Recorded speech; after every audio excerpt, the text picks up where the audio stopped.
이번에 화재가 발생한 화물선 나무호는 여전히 사고 해역에 정박 중인 상태입니다. 사고 원인을 두고 여러 가능성이 제기되고 있는데 현지에서는 어떤 얘기가 나오는지 직접 전해 듣겠습니다. 전정근 HMM 해상노조 위원장 화상으로 연결합니다. 위원장님 나와 계십니까? 예, 전정근입니다. 네. 자, 사고 당시 기관실 좌현에서 폭발음과 물보라가 관찰됐다라는 얘기가 들리는데요. 지금 원인을 두고 이견이 엇갈리는 상황입니다. 선원들은 현장 상황이 어땠다고 합니까? 사실 이제 폭발음과 물보라가 이제 관찰됐다고 이제 알려져 있다 보니까 그 뭐 주변 선박에서는 어떤 그 폭발음 같은 것들을 같이 청취하기도 했고 또 VHF로 그 상황을 알리기도 하다 보니까 다들 좀 충격을 많이 받았고요. 그리고 이제 기관실 좌연에서 뭐 폭발음과 물보라가 이제 관찰됐다고 이제 하는 점은 이제 외부 충격 가능성을 또 시사하는 부분이긴 합니다. 그래서 이제 음. 또 이제 뭐 주변에서 이런 폭발음 듣고 하는 부분까지 감안을 하면 어떤 형태든 뭐 내부적이든 외부적이든 이제 상당한 충격이 있었던 것은 사실인 것 같습니다. 예. 지금 파악하기로는 선박의 외부가 손상됐다고 합니까?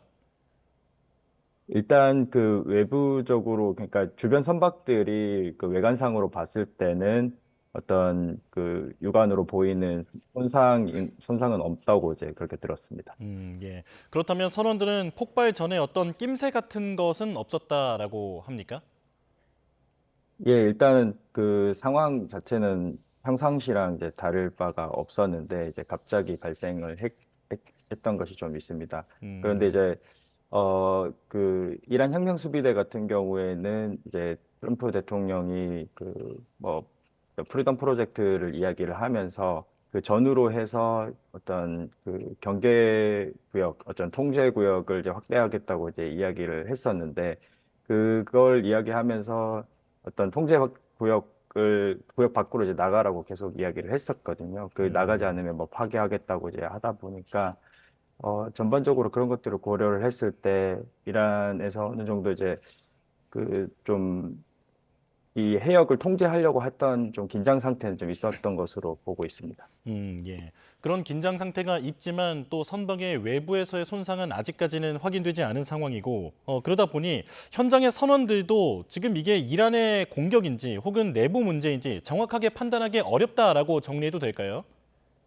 예, 저희가 이제 지금 판단하기에는 사실 좀 무리가 있고요. 지금 어떤 조사관이나 전문가가 이제 지금 오고 있기 때문에 원인 규명을 해서 이제 판단을 해야 되지 저희가 이제 뭐 쉽게 예단하기는 어려울 것 같습니다.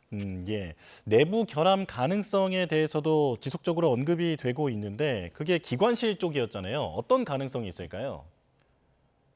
이제 내부 결함이라고 한다는 거는 일단 이 선박 자체가 지금 이제 신조선이기도 하고 나온 지 얼마 안 된 선박인데 어떤 내부 결함으로 저런 그 강한 충격의 이제 폭발이 발생하기에는 약간 조금 무리가 있긴 하지만 혹여나 이제 내부 결함이라고 한다고 하면 일단 그 선박에서는 발전기가 이제 돌아가고 있다 보니까 그 음. 발전기 화재나 어떤 보일러 화재로 인한 어떤 폭발이 있을 수도 있습니다. 예. 그리고 부유 기류에 부딪혔을 가능성도 제기됩니다. 선원들이 이번 사고 전에라도 떠다니는 기뢰를 본 적이 있다고 하던가요? 일단 부유 기뢰는 잘 사용하지 않는다고 알고 있는데 이제 뭐 전쟁 중에 어떤 무기를 사용할 수도 있으니 가능성은 좀 있긴 합니다만 또 이제 그 최근에 해양수산부 안전문자의 일부 해역에서 그 해역은 또 오만만이었긴 합니다. 근데 오만만에서 울퉁불퉁한 구형 모양으로 이제 추정되는 그런 물체가 이제 떠다닌다고 이제 기뢰로 의심된다, 조심해라라는 이제 항행 안전 뭐 정보 같은 것들을 이제 공유를 했었으니까 그런 것만 보더라도 조금은 가능성이 아예 없는 거는 아닌 것 같습니다. 예. 그렇다면 외부의 공격, 특히 이란의 공격으로 가정하고 이야기를 좀 해보겠습니다. 트럼프 대통령은 이란의 공격을 받은 것이 맞다라고 연일 강조하고 있고, 특히 나무호가 미군이 보호하고 있는 그 대열에서 떨어져서 독자 행동을 하다 공격을 당했다라고 주장하고 있습니다. 현장 그 분위기로 파악하시기에는 사실관계가 어떻게 될까요? 일단 그 트럼프 대통령이 이야기하는 사항은 좀 사실관계하고는 좀 거리가 있습니다. 이제 저희 선박들 같은 경우에는 다 정박 중인 상태였고요. 그 정박 중인 상태에서 이런 그 화재가 발생한 피해를 입었거든요. 그래서 일단 트럼프 대통령이 이제 이야기하는 프로젝트 프리덤하고는 이제 조금 관련이 없다고 이제 보고 있고, 또 이제 그 프리덤 프로젝트를 한다고 하더라도 판사 입장에서는 그 이란이 공격하지 않겠다는 의지가 명확해야지 어떤 안전을 보장받는 것인데, 음. 그런 것들이 명확하지 않는 상황에서 이제 통항을 바로 시도하지는 않습니다. 그래서 어떤 독자적으로 움직여서 피해를 당했다고 하는 것은 사실에 부합하지가 않습니다. 예. 지금 우리 정부는 이란에 특사까지 보내놓은 상황인데 만약에 이번 공격이 이란의 공격이 맞다면 한국 국적인 걸 알고도 공격했을 가능성, 이 부분은 어떻게 보십니까? 사실 이 부분은 이제 원인이 좀 규명이 돼야지 이제 이야기를 할 수 있는데, 또 막 가정적으로 이야기하기는 굉장히 조심스럽습니다. 하지만 이제 뭐 주변 선박들이 많이 있었던 상황에서 어떤 나무호만 특정했던 것은 아닌 것으로 이제 저희는 보고 있고, 이제 다만 이게 어떤 뭐 운의 문제였는가라고 이제 단정하기보다는 이제 일단 해역 상황하고 외부 요인을 이제 종합적으로 좀 판단을 해야 될 것으로 이제 보이는데, 지금같이 이제 알 수 없는 이유의 이제 화재 상황은 전쟁 기간 동안에 이제 호르무즈 해협 주변이나 페르시아만 내 해역 어딘가에서 한 번씩 발생했던 상황입니다. 그 기간 동안 이제 음, 저희가 이슈가 없다가 이번에 이슈가 생긴 거라고 이제 볼 수 있습니다. 예. 그렇다면 지금 남우호와 내부 선원들은 어떤 상태입니까?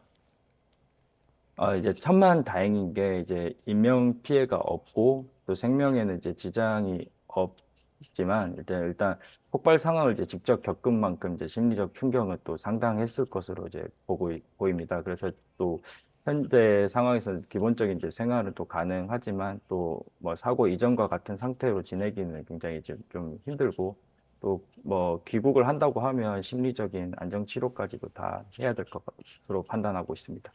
예. 남우호는 지금 정박 중인 상태고 예인선이 도착해야 이동할 수 있는 것으로 알고 있는데 현재까지 진행 상황은 어떨까요? 일단 저희가 이제 예인선을 이제 수배를 하고 있고, 만약에 예인선이 이제 수배가 된다고 하면 이제 두바이 항으로 이제 옮기려고 하고 있습니다.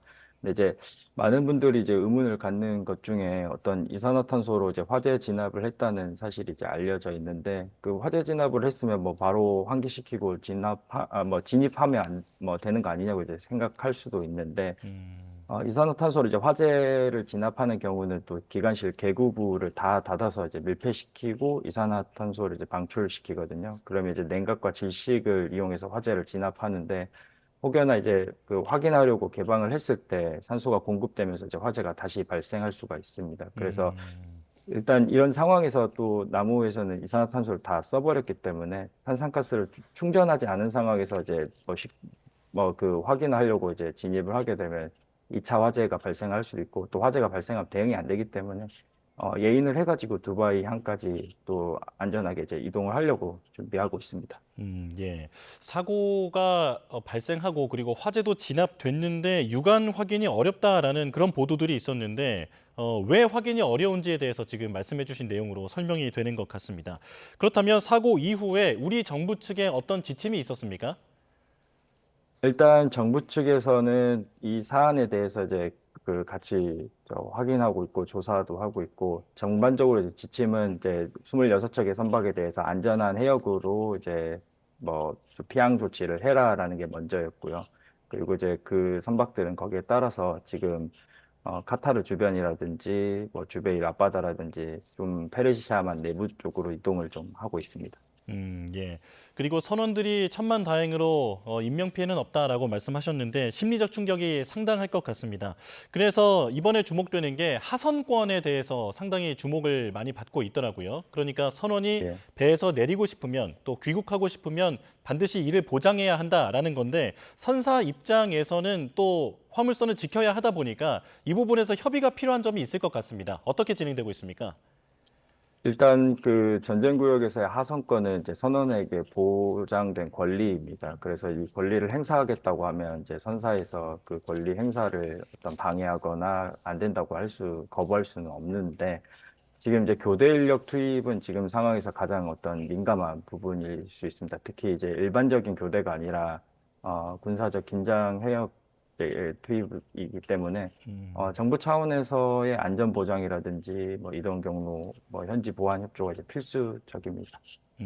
예, 노사뿐 아니라 정부까지 함께 의견을 모아야 하는 상황이다라는 말씀이신데요. 자, 마지막으로 조금 전에 트럼프 대통령이 전했던 속보에 대해서 여쭤보겠습니다. 프로젝트 프리덤, 그러니까 해방 작전을 일시 중단한다라고 얘기를 하면서 이란과의 협상에서 상당한 진척이 있었다라고 얘기를 했는데요. 그렇다면 군사적 긴장감이 조금 낮아질 것으로 보이는데 현지 분위기는 어떻다고 합니까? 일단 그 트럼프 대통령이 그 말을 계속 바꾸기 때문에 현장에서는 어떤 일희일비하거 하지는 않습니다. 그래서 이제 그 지금 상황에 있어서 계속 굉장히 신중하게 또 차분하게 지켜보고 있고, 혹여나 이제 해협이 개방되거나 이란하고의 종전 협상이라든지 어떤 그 전쟁을 뭐 종전할 수 있는 그런 외교적인 협상이 잘 진전이 된다고 하면 선박의 안전을 담보할 수 있는 것을 감안을 해가지고 그게 이제 뭐 확인이 되었을 때 저희가 운항을 시도를 해볼 수 있을 것으로 이제 보고, 그런 부분에서 저희 선박과 이제 선원들 같은 경우에는 어떤 일희일비하지 않고 차분하게 이제 지켜보고 있습니다. 네, 여전히 불안한 상황인 것 같군요. 우리 선원들의 무사 귀환을 기원하겠습니다. 자, 지금까지 전정근 HMM 해상노조 위원장과 함께했습니다. 고맙습니다. 감사합니다.